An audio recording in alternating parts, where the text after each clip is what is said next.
मजदूर मजदूर मजदूर मजदूर मजदूर इत्याद मजदूर इत्याद मजदूर इत्याद चौधरी अकरम पे असगर शाहीन पे अॼु जेको इतिहास जो जेको मक़सदु आहे उनमें पाकिस्तान स्टील मिल में जेके बि हिन वक़्तु ताईं ट्रेन थिया आहिनि गैर क़ानूनी जेके 2020 में थिया आहिनि या जेके रमज़ान खां पहिरियां हाणे थिया आहिनि मई में उहे ऐं उन खां पहिरियां जेके 2019-20 खां जेके पैसा अञा न मिलिया आहिनि जेके रिटायर थी विया आहिनि जंहिंजा बि ड्यूज़ रहिया आहिनि असां हीअ मां सभु हिकिड़ो माना इहे मुश्तरका जेके आहिनि पाकिस्तान स्टील में मुलाज़िम उहे इतिहाद करे रहिया आहिनि। असांजो मुतालबो इहो ई आहे त जेको असां हिकु महीनो पहिरियां अॼु खां हिकु महीनो पहिरियां जेको असां रेलवे ट्रैक बंदि कयो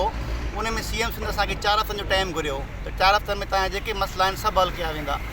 असांजो इहो मुतालबो आहे त उहो CM सिंध पंहिंजे उन जेके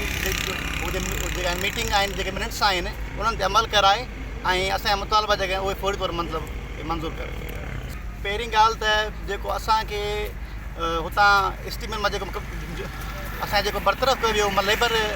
कोड तरफ़ां त लेबर कोड जेको आहे उहा सिंध हुकूमत जे अंडर में आहे। उनजो पहिरीं ॻाल्हि त क़ानूनी हिसाब सां असांखे उहा ॿाहिरि कढी नथी सघे पर गैर क़ानूनी तरीक़े सां असांखे हुतां फ़ैसिलो ॾेई असांखे मां कढायो वियो। उन खां पोइ जॾहिं हुतां फ़ैसिलो आयो त हुतां ॻाल्हि कई हुतां जो फ़ैसिलो आयो त पाकिस्तान स्टील मिल जो जेको CEO आहे ज़ालिम CEO उहो उन फ़ैसिलो खे माना मञण लाइ तयारु ई न आहे। इस्लाम मानी जेको चेयरमैन आहे CEO पाकिस्तान स्टील मिल उहो उन ॻाल्हि खे मञण लाइ तयारु ई न आहे कंहिं फ़ैसिले खे कोन थो मञे। न त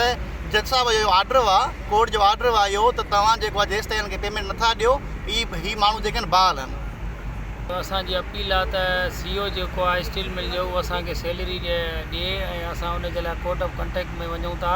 ऐं कोर्ट जी जज जेको ऑर्डर कयो त हिननि खे जेसि केस हिननि जो हलंदो तेसि हिननि खे पघार ॾिनी वञे ऐं असांजो परमन इतिजाज आहे ऐं असांखे सैलरी नथा ॾियनि। इन करे वेठा कोर्ट लेटर कढियो आहे पघार जेको आहे सीओ साहिबु नथो ॾिए